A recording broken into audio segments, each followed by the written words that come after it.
Now that you've cleaned the whole carburetor and it's clean like this one, you can start reinstalling all the parts in there. Now you would start with the new screen from your kit. Today I'm using the old one. Stick it in there, grab a 1/4 inch drill bit and just push it in evenly right to the bottom.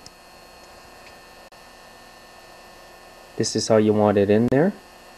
Next, grab the cover with the connector. Grab the gasket, put it on first. Always put the gasket on this cover first. Then grab your diaphragm and stick it on there.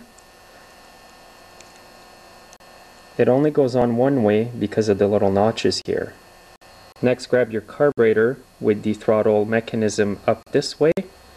This part here up here. And now just join them together. You're going to know you've got them on right when it's locked into the grooves. And now just reinsert that screw back in and tighten it up.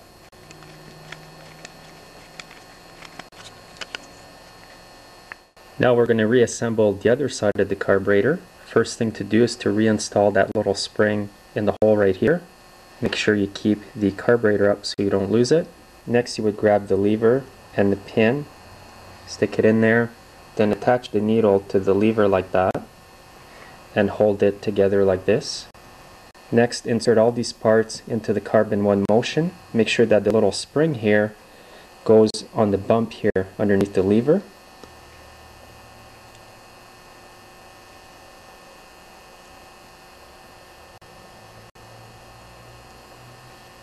Make sure the spring is on the notch here.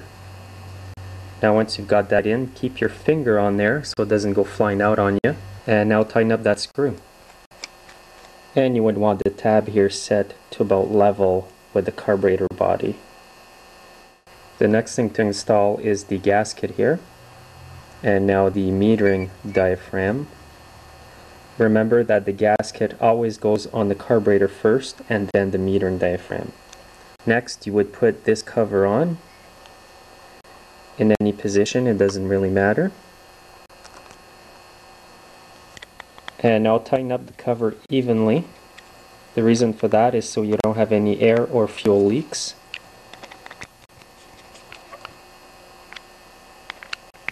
And now we're done, ready to be put back on. Now to reinstall the carburetor, you want it in this position here, and you want this connector to go into the impulse line over here as you slide it in. Line up the two studs to the holes on the carburetor and now push it in all the way down like that. The impulse line is fixed in there, so it's going to go in automatically, but always double check to make sure it's on properly. Next, grab the fuel line and hook it up to this connector here. You can do it with your hands. This way there's less chance of puncturing the line. Now we're going to rehook the throttle linkage. Grab it with a pair of pliers, bring it back up like this, and down. So you want to make sure it's secure in there. Next, install the two 5/16 nuts.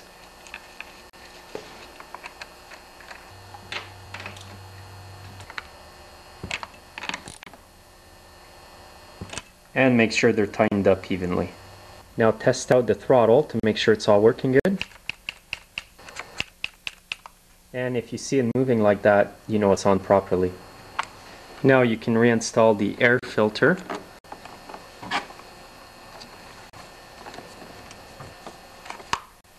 Now the last thing to install is the air filter cover.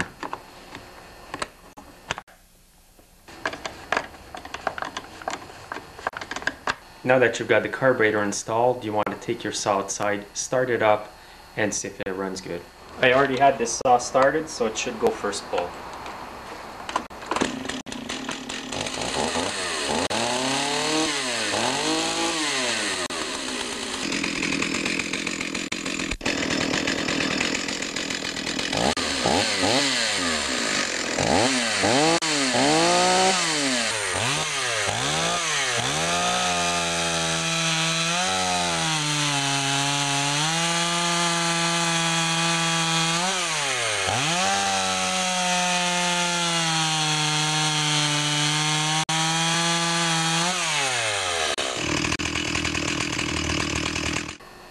So I guess that did the trick. Sometimes just replacing the carb kit after it's been sitting for many years will eliminate all the symptoms I was saying. This is one really nice chainsaw. This one's in such good shape. So again, thanks for watching, and we'll see you in my next video.